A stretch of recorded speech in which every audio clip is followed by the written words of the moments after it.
Hello, my name is Joel Anacone. This is my final presentation for Curriculum Instruction 7030, Dr. Tina Wagle, instructor. It's entitled Social Media as a Tool for Instruction and Social and Emotional Learning. First of all, I'd like to say that social media is a polarizing topic and that it reflects both the pitfalls and the potential of modern society. And I think that's exactly the reason why we as educators need to address it with our students in the classroom. Why social media should matter for educators? Well, it's an innovative technology that allows for relatively unfettered communication across political and demographic boundaries. It facilitates the exchange of information and ideas and represents a unique opportunity for educators to regularly engage students with authentic and relevant learning scenarios. Academic implications. Social media can also be used as an alternative mode of communication and as a means for students to demonstrate understanding in multiple modalities. Social media presents an option to transfer knowledge by explaining, interpreting, and applying information in a relatively informal and low-pressure context. Social media can be a conduit for communicating outside the typical learning space. Teachers can disseminate learning objectives and content in a way more conducive to individual learning styles without taking away from class time. Social media can improve the quality of academic interaction between teachers and students, and it can help to foster a cooperative, team-based learning environment. The implications for social and emotional learning.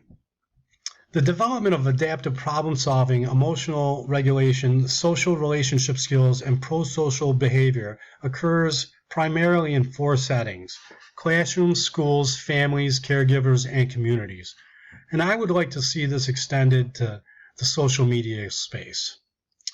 The Collaborative for Academic, Social, and Emotional Learning recommends 5 essential skills, which I think are necessary to navigate social media. And they are self-awareness, social awareness, self-management, responsible decision-making, and relationship skills. Social media context. Well, 80% of adolescents have a smartphone. Social media usage is prevalent throughout the ages of 11 and 17. It's spread across multiple digital platforms, and it's perceived as an important aspect for everyday life for both formal and informal learning. Social media can aid students with academic planning and logistics, such as confirming assignment dates and clarification of instructions with other students. Important as a conduit for peer support and social networking, and students who regularly use social media in support of learning employ key components of social and emotional learning, such as self-management and responsible decision-making. Despite the majority of student responses pointing towards positive associations between social media use as a means to support for learning, 20% of those surveyed did not consider social media useful. Social media promotes social consciousness. Social media is used to establish and maintain connections with friends and acquaintances and is useful for education because it encourages social consciousness, allows users a voice, facilitates peer-to-peer interaction, and is easily accessible to all users. Social media can support communication and raise awareness by sharing ideas, staying in contact with friends and family, and enabling access to information on a worldwide scale. Social media can facilitate academic conversations through increased engagement, discussion, and information sharing. Social media can provide an additional outlet for students to find their voice and present their ideas. And social media is a conduit for raising awareness about social issues and allows students to actively participate in society, whether it involves sharing information on crime, infrastructure, or to help organize against perceived injustices.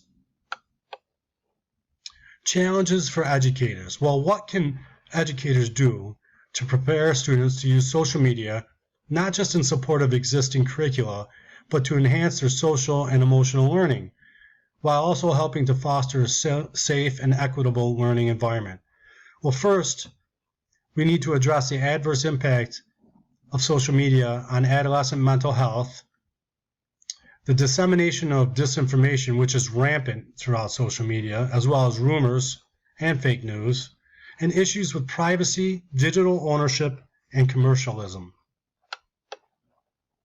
Other challenges include designing, enacting, and enforcing rules for engagement, and aligning the use of social media with objectives that reflect social and emotional benchmarks, as well as curricular learning standards.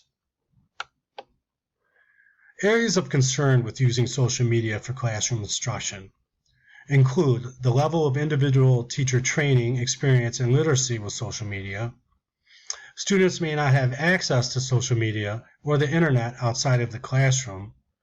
The accessibility to technology and the diversity of digital platforms may complicate sending, receiving, and sharing digital content. Commercialism and the inundation of advertisements and/or inappropriate and unwanted content, and school-based policies regarding social media access, as well as cell phone access, and student privacy precipitate careful planning and most likely requires permission from school administrators and caregivers alike. The curriculum, the responsible use of social media. It's intended to supplement the New York State Global 1 curriculum, and its length of study is approximately 10 social studies class periods, 45 minutes apiece, Monday through Friday. Students will engage in several collaborative activities in support of project-based learning, and the project will be a culmination of self-directed research, analysis, and discussion, throughout which students will be able to demonstrate several key New York State social studies standards, as well as New York social and emotional learning benchmarks. The 4 key topics surrounding the responsible use of social media will comprise the first 7 lesson periods, followed by 2 lessons to complete a student design code for the ethical use of social media, and the final lesson for guided practice and reflection. The curriculum will be divided into 5 modules. The first module will be the ethical use of social media and will be based upon the principles from the collaborative of academic and social and emotional learning. The second module will be about sourcing information for fake news and disinformation, and it will be similar to instruction based upon the differences between primary and secondary sources. The third module will be about digital ownership and privacy rights, and it will include practice with citing sources, identifying the ownership of images and text-based documents, as well as crediting ownership of images and text. The fourth module will be about coping skills for cyberbullies and other concerns, including dose versus effect, meaning the longer you stay on social media, the more likely it is you will have a negative experience. Becoming emotionally entangled with social media, and developing a determined mindset, such as deciding for yourself when you've had enough of social media, or employing several strategies to combat cyberbullying, such as blocking people or reporting inappropriate behavior to the appropriate people. And the fifth module will be spent designing a code of ethics for social media behavior, and this is the culmination of this project. The first procedure for day 1 will go as follows. Step 1, students will be asked to take 3 minutes and respond to a prompt of an example of cyberbullying. An example of one of the prompts is, what is your impression of this text and post, and is it inappropriate social media behavior? How would you respond? An example of a tweet with sender and receiver redacted displayed on the smartboard will be presented, and students will have the choice to respond by using the school-approved messaging platform, pen or paper, and/or verbal response. Step 2 on the first day Students will be handed document number 1, Code of Ethics, with annotation examples and guided questions displayed on the smartboard. Teachers will lead with instructions and guided demonstration of expectations, followed by 10 to 12 minutes of independent instruction. Step 3. Students will proceed into groups of 3 and analyze and annotate document number 2 with the intent of comparing the first document with the second document. And step 4 will comprise an exit ticket, where students will submit responses to a prompt. For example, what is missing from these documents?